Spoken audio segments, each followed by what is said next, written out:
Good morning, class. It's Jim Polito again. I wanted to make another quick video regarding MLRs, multiple linear regression. We use this test to identify possible predictors for a certain variable and try to come to some degree of causation, although it's not necessarily so. But the idea of an MLR is to show a connection between one variable and another in terms of causation, and which one can predict the other. So having said that, I wanted to make a video because I wanted to use the example in the book. And using the example in the book, some of the file names are a little bit confusing because the book states it in one way and the file's name said it's something else. So I wanted to go through it with you. So we can start by opening up the SPSS program, and then I have it as a recent file, the MUJIS file, the data file that comes with this class and with this book. So if you've opened it before, it should already be there. If you haven't opened it, you should have it saved to your hard drive somewhere, and then you can go down here to open another file and find it. So this is the name of the file that you're looking for, the one that's highlighted here. So okay, so I'm going to go ahead and click into that and open it up, and I have this. Okay, so we're going to look at the dependent variable to be school grades, and then we're going to try to identify some possible predictors for the school grade. So for an MLR, we're going to go up here to Analyze. We're going to go to Regression. And what regressions do is they take tests of correlations like we did last week, only it amps it up. So all the math that's being conducted for the MLR is very similar to what was done in determining correlations.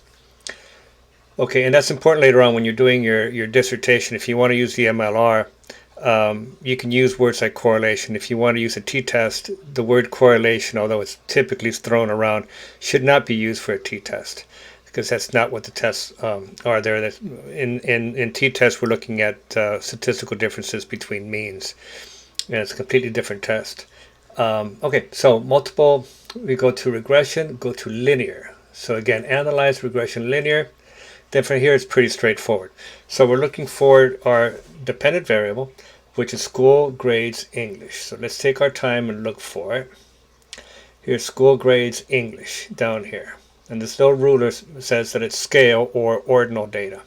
So we're going to put it up here in dependent. Now for independent, we're going to look for our possible predictors. So we're going to look at one of them is social economic strata for family. So let's look for that. Now this is the way it's right here. Okay. S mean FAMISC.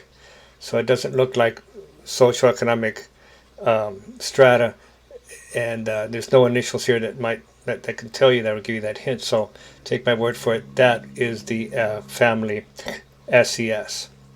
Okay, so now we're looking for family education. For family education, it's under parent education down here. S mean per edu. Okay, so that one's going to go in here as another variable. The third variable is going to be age in months. Now it's all the way to the top.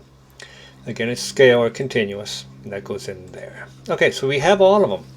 So I'm just going to click OK, and then I'm going to leave it up to you to read the chapter carefully so that you can interpret the outputs. Okay, so here we go. All right, so here, and in your book, in page 144, if you want to check your math and make sure you check your steps correctly, the page on 144 should be pretty close to this page here with the output.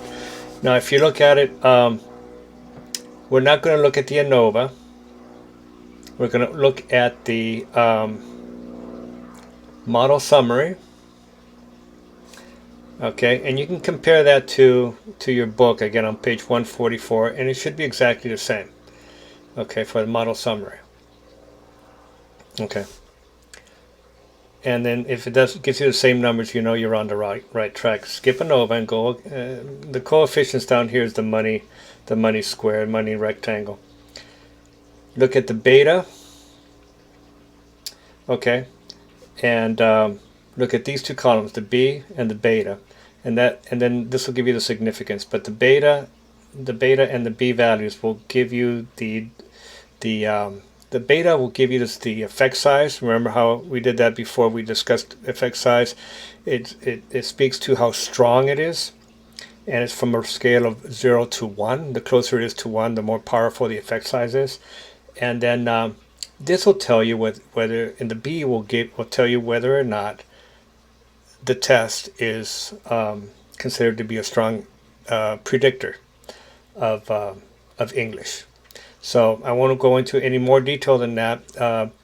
So the order of these numbers might be different than what you get in the book, but all these values should be in here. Okay. As a matter of fact, mine came out exactly the same as in the book. So the order is exactly the same. So that's good.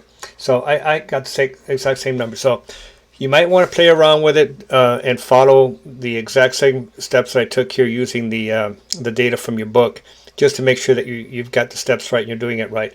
And then for the assignment, I'd like you to go in and create your own data set, okay, with a dependent variable, and then 2 or 3, I recommend 3, sets of data that might act as a predictor for that, and be creative.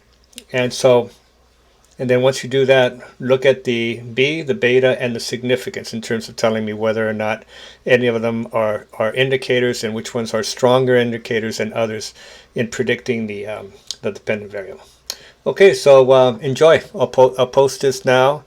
It's Sunday morning, and enjoy. Have a good time. Bye-bye.